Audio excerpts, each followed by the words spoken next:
तो परमेश्वर ने तो मार्ग चलाना ही चलाना है, और संगत की भी आंखें खोलनी थी कि भैया क्या तुम्हारे हित में है, क्या तुम्हारे अहित में है, और मेरा मार्ग कैसे चलेगा, किस प्रकार से चलेगा, काल तुम्हें किस किस प्रकार से ठगने की कोशिश करेगा। आप सबकी आंखों के सामने है। पिछले 7 साल से इन्होंने केवल ठगने का ही काम किया है, पैसे से भी और भक्ति से भी। वरना भक्ति करते करते भगत की अकाल मौत नहीं हो सकती, ये परमेश्वर के विधान में नहीं है, वरना विधान टूट जाएगा परमात्मा का। लेकिन विधान को तोड़ के यदि कोई भक्ति कर्म करेगा तो परमेश्वर उसकी रक्षा नहीं करेगा। तो ठीक इसी प्रकार सृष्टि रचना के माध्यम से परमेश्वर ने जब अचिंत को अपनी समर्थता से परिचित करवाया कि अचिंत आगे चल के कोई टांग मत अड़ा देना मेरे मिशन में, ठीक इसी प्रकार पुण्यात्माओं समझदार को संकेत काफी होता है।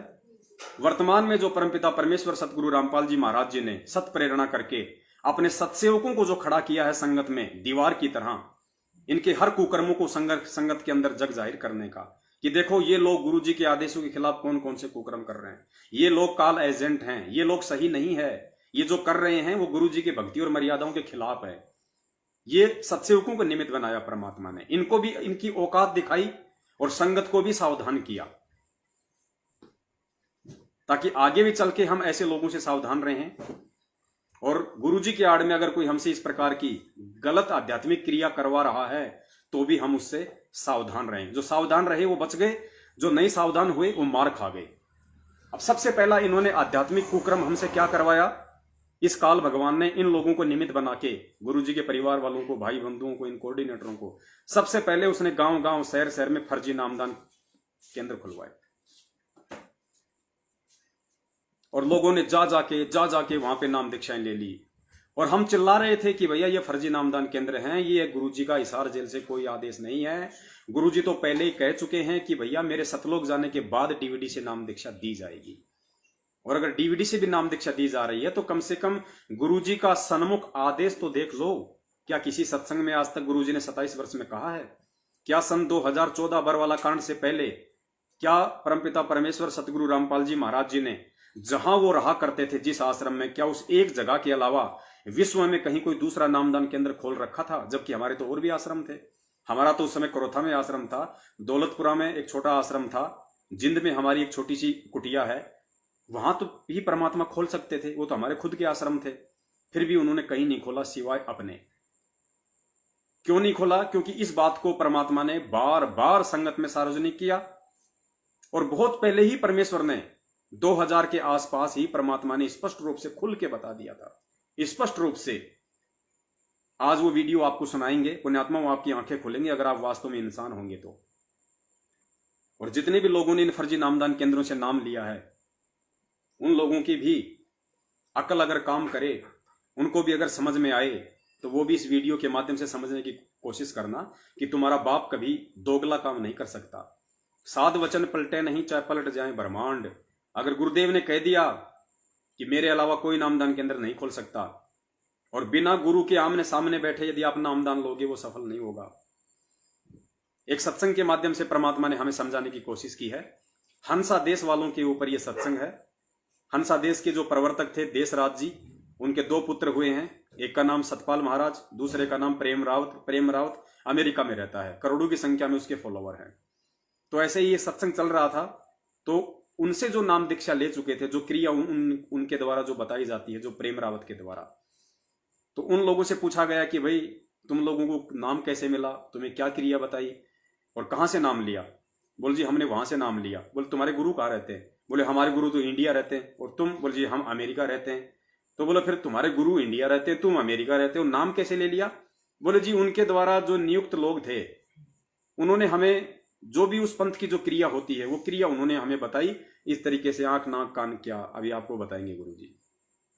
तब गुरुजी ने उस सत्संग के ऊपर ये सत्संग किया और कहा कि भैया यो काम बहुत अच्छा, ना गुरु सामने है, ना गुरु ने आपको कोई मंत्र दिया, और आप कह रहे हो कि हमें हमारे गुरु से नाम मिल गया। आपको जिसने वो मंत्र दिया है, जो विधि बताई है, वो आपका गुरु है, ना कि आपका गुरु। फिर गुरुजी ने बताया कि ये बहुत अच्छा काम भाई, फेरे ते लो श्यामदास के साथ, फेरे तो ले रही है श्यामदास के साथ, और पत्नी कहती है रामदास की। तो ये काम आप लोगों के साथ में सतलोक आश्रम मैनेजमेंट हरियाणा वालों ने करवा दिया। जिन जिन लोगों ने इन फर्जी नामदान केंद्रों से नाम दीक्षा ली है, उनका गुरु अभी तक वर्तमान तक संत रामपाल जी महाराज जी नहीं है। उनका गुरु वही है जिसने उनको नाम दिया है। जो भी नामदान केंद्र वाला है, असल में उस भगत का गुरु अभी तक वही है। सुनिए गुरुदेव जी के मुख कमल से, आप जी को अच्छे से मालूम पड़ेगा, क्योंकि ये हम आगे जो बातें बताने जा रहे हैं ये उसकी भूमिका तैयार हो रही है। पकड़ लिए कि दाता हम कुछ नहीं कर सकते।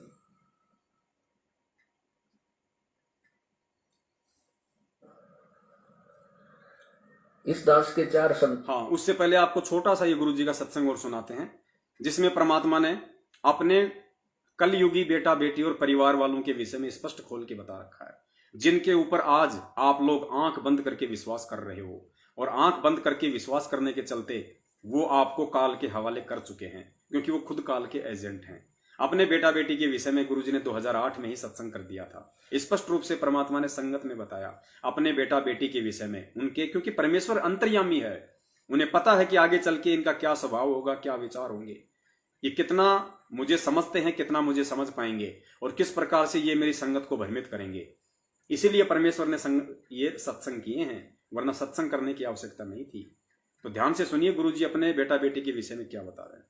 2 लड़के 2 लड़की थी। गुरुजी कह रहे हैं इस दास के 2 लड़के 2 लड़का थी, जीवित तो आज भी हैं। फिर गुरुजी ने ये क्यों कहा 2008 में कि इस दास के शरीर के 2 लड़के 2 लड़की थी। ये भी कह सकते थे हैं, लेकिन नहीं, वो परमेश्वर की तरफ से रिजेक्ट हैं, क्योंकि ये अविनाशी कबीर है। ये अविनाशी कबीर है, ये संभोग करके बच्चे पैदा नहीं करता। और दूसरी तरफ वो काल के एजेंट थे, इसलिए परमेश्वर ने कहा कि दास के शरीर के 2 बेटा बेटी थे। सुना कराया है तो अचिंत ने कान पकड़ लिए कि दाता हम कुछ नहीं कर सकते।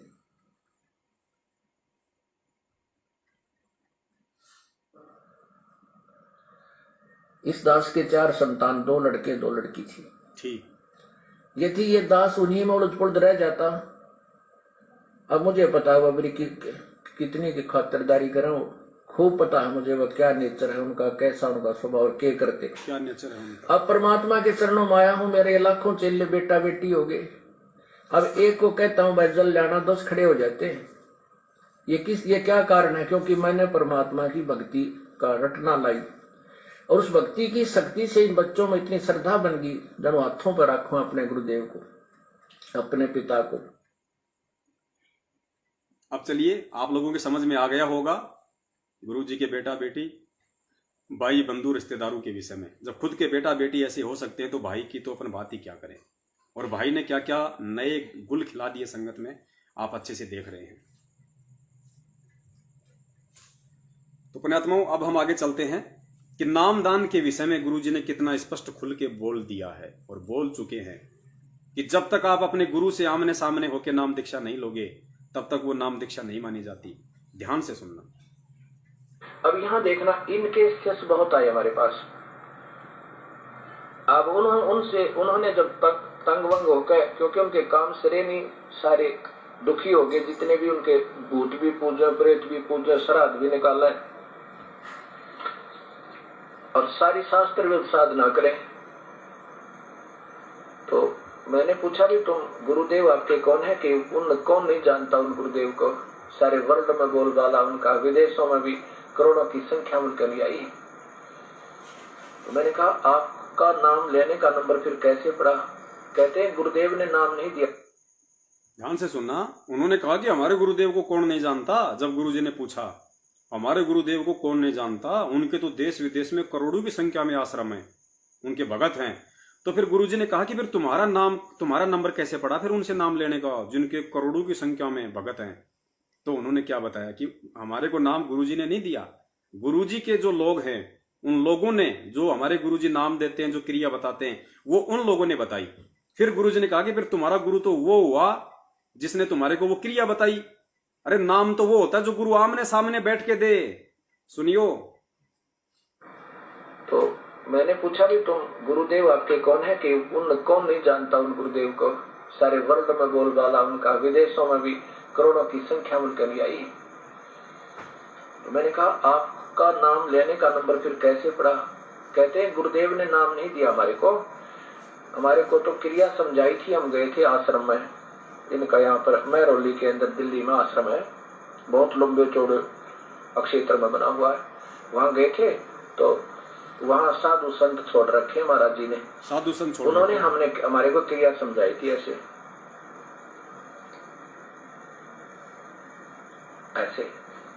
सुनना, ये 4 क्रिया दी थी। ध्यान से सुनना। गुरु जी को से आप मिले हो या उन्होंने आपको डायरेक्ट ऐसी क्रिया करवाई है कि नहीं? फिर समझाई थी। गुरुजी ने पूछा क्या तुम गुरुजी से डायरेक्ट मिले हो? नहीं। क्या गुरुजी ने तुमको वो क्रिया समझाई? नहीं। फिर तुम्हारा गुरु कौन हुआ? थे आश्रम में, इनका यहाँ पर महरौली के अंदर दिल्ली में आश्रम है, बहुत लंबे चौड़े अक्षेत्र में बना हुआ है। वहां गए थे तो वहां साधु संत छोड़ रखे महाराज जी ने, उन्होंने हमारे को क्रिया समझाई थी ऐसे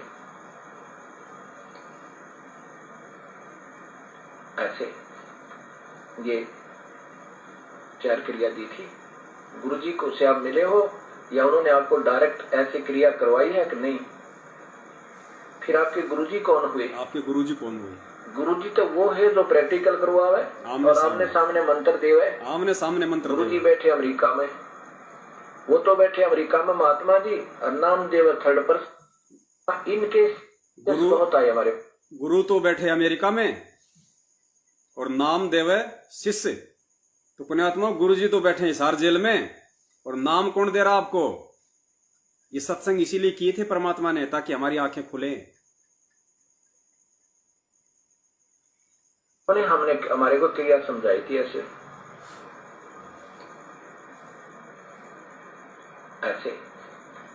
ये 4 क्रिया दी थी। गुरुजी को से आप मिले हो या उन्होंने आपको डायरेक्ट ऐसी क्रिया करवाई है कि नहीं? फिर आपके गुरुजी कौन हुए? गुरुजी तो वो है जो प्रैक्टिकल करवावे और आमने सामने मंत्र देवे। गुरुजी बैठे अमेरिका में, वो तो बैठे अमेरिका में महात्मा जी, और नाम देव थर्ड पर्सन और गुरुजी वो। ये बहुत बढ़िया बात भाई। फेरे हुए किसी का और पति कोई और, ये कभी आज तक सुना है किसी ने?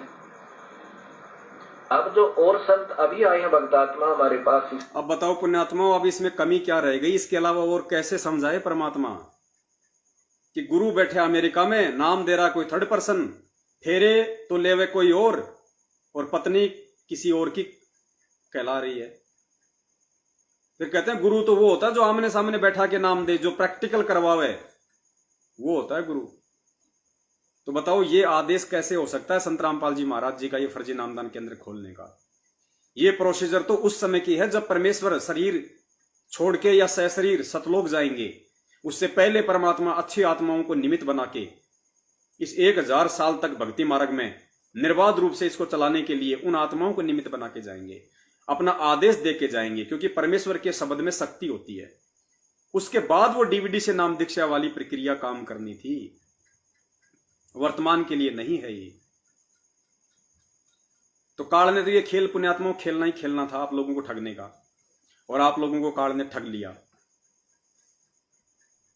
जिस वजह से ना किसी के घर में सुख है, ना किसी के शरीर में सुख है, अकाल मौतें हो रही हैं, सबका स्वभाव चिड़चिड़ा है। किसी को थोड़ी सी कोई बात पूछ लो तुरंत वो आग बबूला हो जाता है, सच्चाई को जानना नहीं चाहता, वीडियो कोई सुनना नहीं चाहता। जैसे जगत वाले गुरुजी के नाम से नफरत करते हैं, उनके सत्संग तक तो नहीं सुनना चाहते। कोई कह दे रे भाई बरवाला कांड के बारे में जानना है तो पवन दास की वीडियो देख ले, हाँ पवन दास नाम खंड हो जाएगा, मत बोल। ये स्वभाव हो गया, ये स्वभाव इन काल एजेंटों के संपर्क में रहते चलते। शंका समाधान की इन्होंने नंबर डाल रखे हैं, प्रार्थनाओं के नंबर डाल रखे। आप बात करोगे 2 मिनट से ज्यादा आपसे बात नहीं करते, ज्यादा बोलोगे तो कह देंगे तेरी मर्यादा खंड हो गई, तेरा नाम खंड हो गया, तू गुरुद्रोहियों के संपर्क में।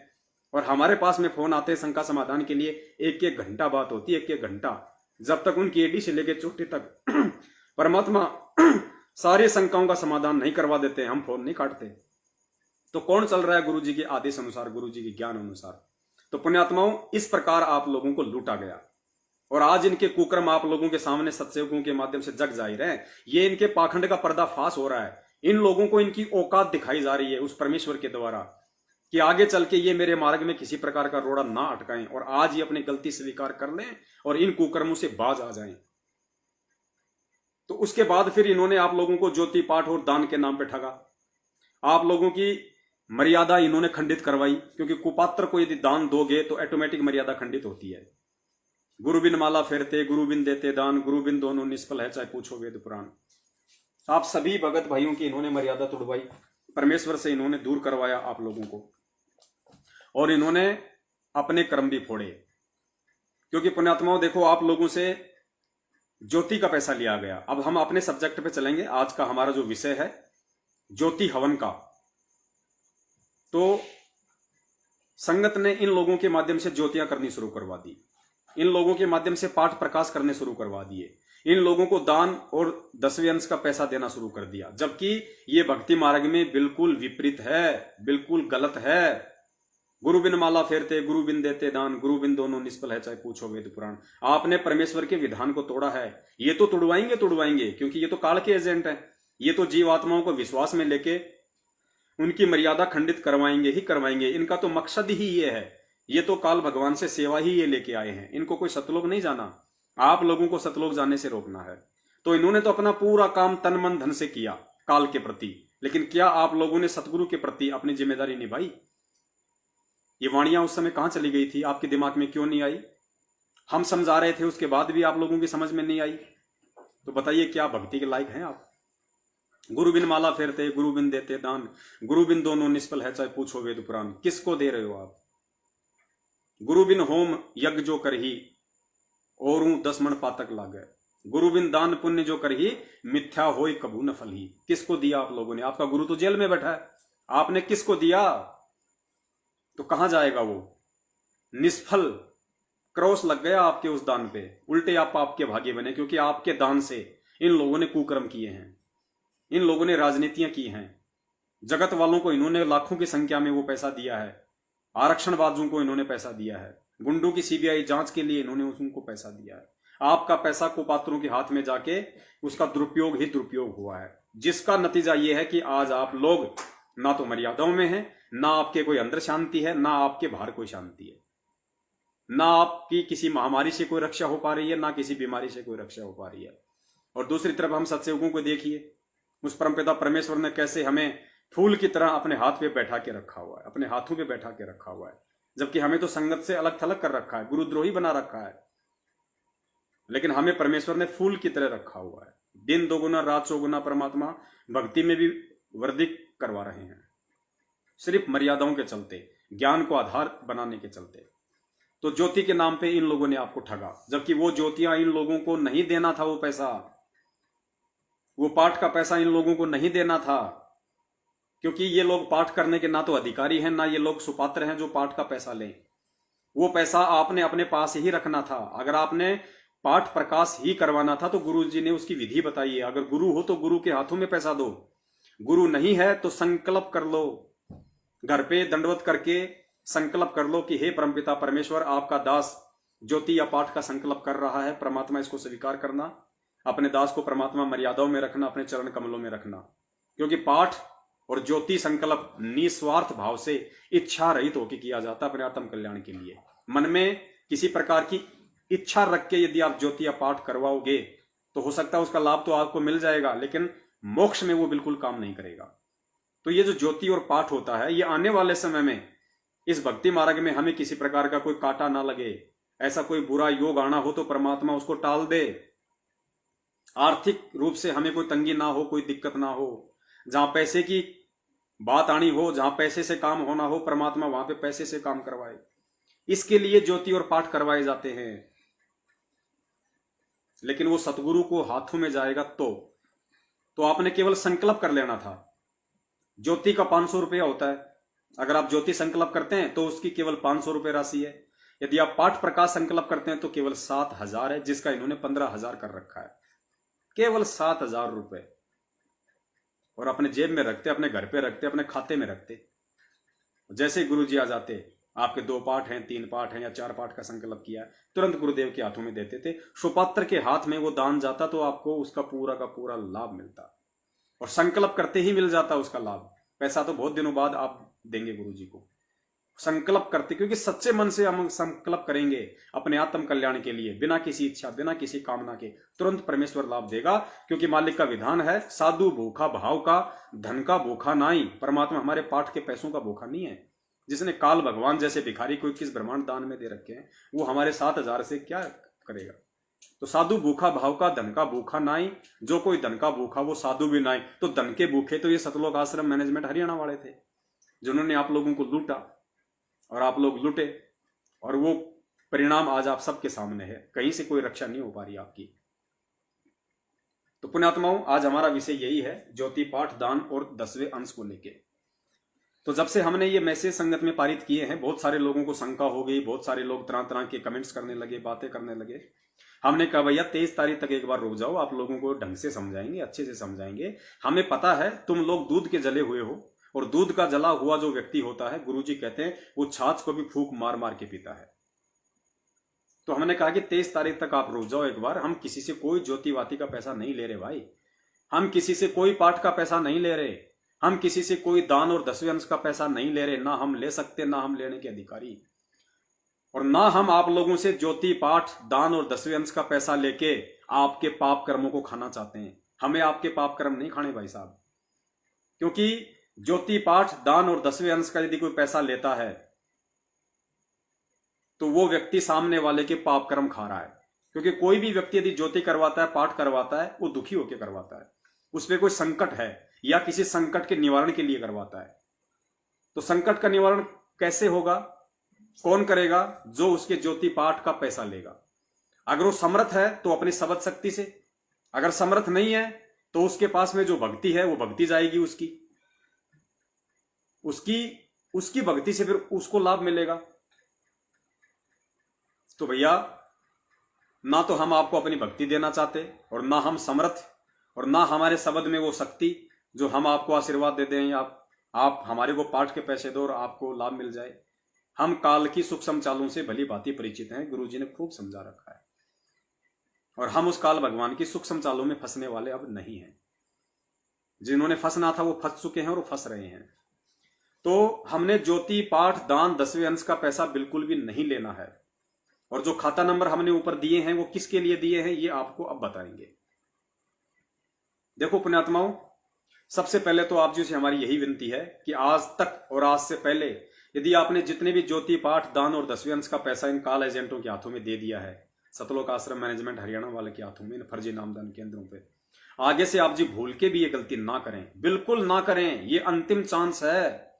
आगे युग परिवर्तन है, विनाश का समय है, विश्व युद्ध का आगाज हो चुका है, महामारियों ने दस्तक दे दी है। आपके खुद के भगत भाई बहन कोरोना से मर रहे हैं, बीमारियों से मर रहे हैं। परमेश्वर धरती पे होते हुए भी उनकी कोई रक्षा नहीं कर रहा। सीधा सा कारण है, आप लोग परमेश्वर के विधान को तोड़ रहे हैं। सुपात्र के बजाय कुपात्रों को ज्योति पाठ, दान, धर्म का पैसा दे रहे हैं। सतगुरु के सत्संग रूपी आदेशों के खिलाफ उनके परिवार वालों के आदेशों के हिसाब से चल रहे हैं। गुलामी आप लोग अपने गुरुजी की नहीं बल्कि कोऑर्डिनेटर और नामदान संचालकों की कर रहे हैं। तो भाई ऐसे ही फल मिलेंगे फिर आपको। तो सबसे पहले तो स्टॉप कर दो आज ही। एक नया रुपया जब तक गुरुजी जेल से नहीं आ जाते, चाहे 2 साल लगे, चाहे 4 साल लगे, चाहे 5 साल लगे, चाहे 10 साल लगे, चाहे आज आ जाएं, जब तक गुरुजी नहीं आ जाते हैं किसी भी आश्रम में, तब तक आपने ज्योति पाठ, दान, 10वें अंश का पैसा दान के रूप में किसी भी व्यक्ति को नहीं देना है। भूल के भी ये गलती मत कर देना, ये लास्ट संदेश है। अब आपने क्या करना है, अगर इन चीजों का आपने फायदा उठाना है तो उसके बारे में आज का हमारा मैसेज है।